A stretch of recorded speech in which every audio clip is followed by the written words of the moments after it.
one of the league's best rivalries makes its 2018 debut, while Los Angeles FC tries to top what was an unforgettable home debut at Banc of California Stadium. Those are just some of the top headlines heading into the weekend of Major League Soccer's 10th week of action.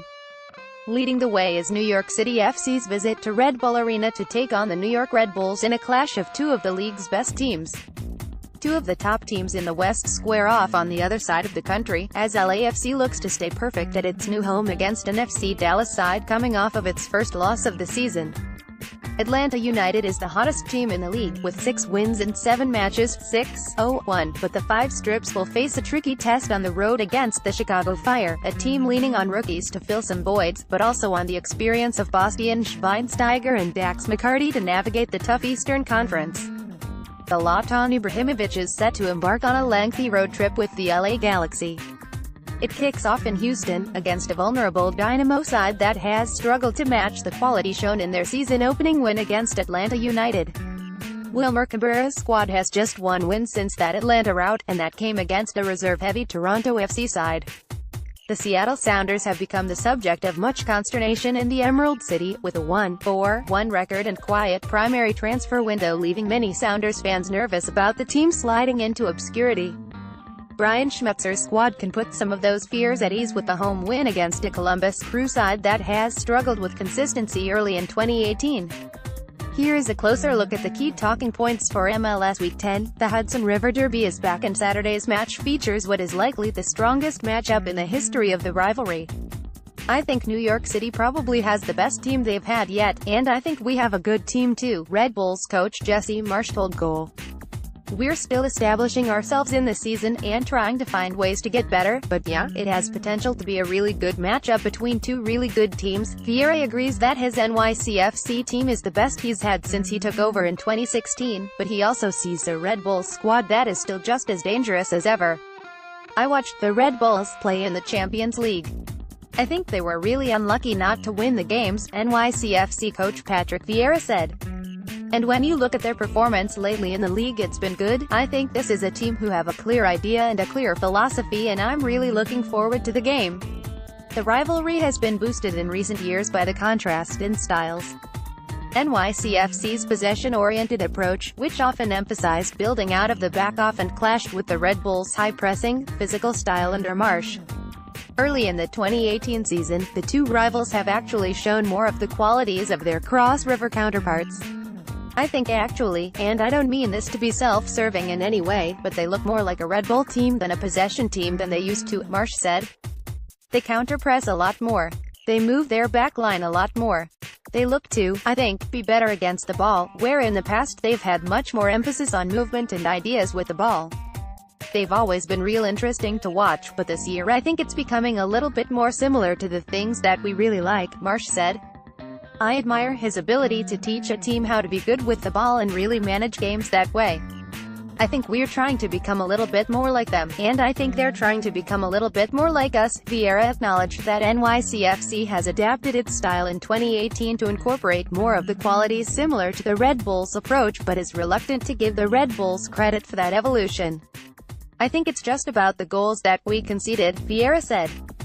Obviously we conceded a few against them, but it was more about overall than just one specific game.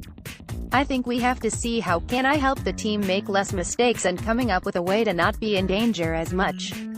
I think jumping the line is one of them, but we still need to play, and we're going to play against the Red Bulls. Saturday's derby will feature a plethora of juicy matchups, from Jesus Medina versus Kemar Lawrence, and the battle of the central midfields, but Marsch believes the final outcome will be determined by a familiar factor. What does this rivalry usually come down to? Is it David Villa's day, or is it Bradley Wright Phillips' day? Marsch told Goal.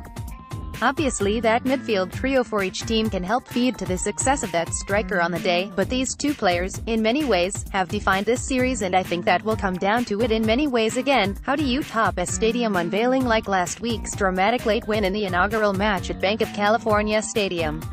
If you're LAFC, you go out and make a few more marquee signings and look to cap the exciting week off with a win against a very tough FC Dallas side.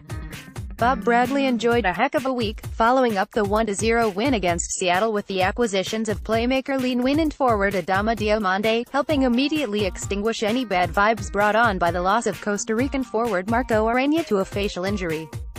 Both Win and Diomande have played for Bradley before, and their additions give the LAFC attack even more flexibility and weapons to keep scoring goals in bunches. Goals may be tough to come by this week against an FC Dallas side that has allowed just 6 goals in 7 matches to boast the best goals against average in the league. That's after surrendering 2 goals in a loss to NYCFC last week. LAFC's offense wasn't quite clicking last week against the Sounders, needing Simon's late winner to salvage a victory, and Bradley will need to adjust things as he deals with the absence of Arena, who hadn't scored a goal, but who had been very important to LAFC's fast start with his hold-up play and movement. Who will Bradley turn to at forward? Diego Rossi is a good candidate for the role. Bradley could also slide Carlos Vela up top, move Benny Feilhaber up, and plug Eduard Atuesta into central midfield. If not Feilhaber, he could move Omar Gabber into Vela's playmaking role. Bradley could also partner Rossi and Vela up top and turn to Gabber and Latif Blessing in wing roles. It may be a bit early to expect much from Nguyen, who hasn't played a minute this season, but it will be interesting to see how much of a role Bradley gives the skilled midfielder. Bradley has plenty of options to field an attack capable of producing the kind of encore that can match the entertainment value of last week's home opener. Miguel Almiron vs. Dax McCarty. The reigning MLS Player of the Month tore through defenses in April, but McCarty has the savvy and quality to make things difficult for him. Carlos Vela vs. Matt Hedges. Whether Bob Bradley deploys Vela or Diego Rossi, or both, up top, LAFC's lead forward will have to deal with Hedges, who will be looking to rebound from an off night against NYCFC. Maxi Morales vs. Tyler Adams. Morales has quietly been NYCFC's MVP so far this season, and Adams will be focused on keeping the diminutive Argentine from wreaking havoc. Joseph Martinez vs. Bastian Schweinsteiger. Schweinsteiger has his limitations at center-back, and one is speed. Can his veteran savvy keep him from getting torched by Martinez? Stay tuned. Osvaldo Alonso vs. Federico Higuain. These veteran midfielders have seen plenty of each other over the years, and should engage in a top-notch clash in Seattle. Kaku vs. Yangel Herrera. The two young South Americans face off for the first time in MLS, and whether it's Herrera or Alex Ring, NYCFC will need to keep tabs on the Red Bulls playmaker as he plays in his first New York derby. Christian Roldan vs. Will Trapp. These two aspiring U.S. national team midfielders should see plenty of each other on Saturday, and U.S. coach Dave Sarachan will be watching. Alberth Ellis vs. Ashley Cole. Ellis could have himself a field day against Cole, who has lost a step or two since his heyday in England. It will be up to Cole to make Ellis work on the defensive end as well. David Villa vs. Aaron Long. Whether it's Long or Tim Parker, the Red Bulls' central defense will have its hands full against Villa, who has found his stride in recent weeks. Diego Valeri vs. Florian Jungwirth. San Jose must decide whether to plug in Jungwirth as a defender, or keep him in midfield to deal with Valeri. Hang him Shadow Valeri may be the safer bet. Asterisk best bet Impact 1, Revolution 2. Remy Gard laid into his team this week after a string of ugly results, and Saturday will tell us if the Impact got the message. Don't expect a different result. As a coach who has succeeded with his new team, Brad Friedel leads his team to a road win. Red Bulls 1, NYCFC 2. This one is as tough to call as any match this season, but we'll give the edge to NYCFC against a Red Bulls side still figuring some things out with their revamped midfield. David Villa and Anton Tinnerholm are the difference makers in a dramatic and close affair. Minnesota United 1, Whitecaps 2. The Loons are generally tough at home, but adding Christian Ramirez to the injury list makes things that much tougher for Adrian Heath.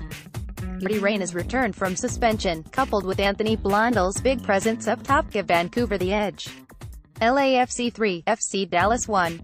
With the pressure of a stadium opener behind them, LAFC's attackers should have a field day. That might sound crazy given FC Dallas' defensive record, but Carlos Vela and Diego Rossi are due for a big game. Sounders 2, Crew 1. Lost in the disappointment of a last-second defeat against LAFC was the fact Seattle played well enough to win. If the Sounders can put away chances, they should be able to hold off the Crew and stop the early season bleeding. Fire 2, Atlanta United 1. Goalkeeper Richard Sanchez will need to have a strong game, and Nemanja Nikolic will need to get the better of Leandro Gonzalez-Perez, if Chicago is going to halt Atlanta's unbeaten run. Dynamo 1, Galaxy 2. It should be a hot and humid night at BBVA Compass Stadium, and while the Galaxy's injury-hit defense can certainly give up goals, look for Zlatan Ibrahimovic to have a big game against a vulnerable Dynamo defense. Sporting KC 2, Rapids 0. There's no denying the Rapids can be a tough team to break down, but Sporting KC is very tough to stop at home, and Johnny Russell will look to continue his torrid home form. Earthquakes 1, Timbers 2. A rested Portland side makes the trip south to grab a valuable road win against an Earthquakes squad that has yet to truly convince anyone they are buying into their new coach's system. Orlando City 3, Real Salt Lake 1. RSL's inconsistency this year doesn't bode well for hitting Florida and halting Orlando City's winning streak. The Lions will roll, with Dom Dwyer doing the damage.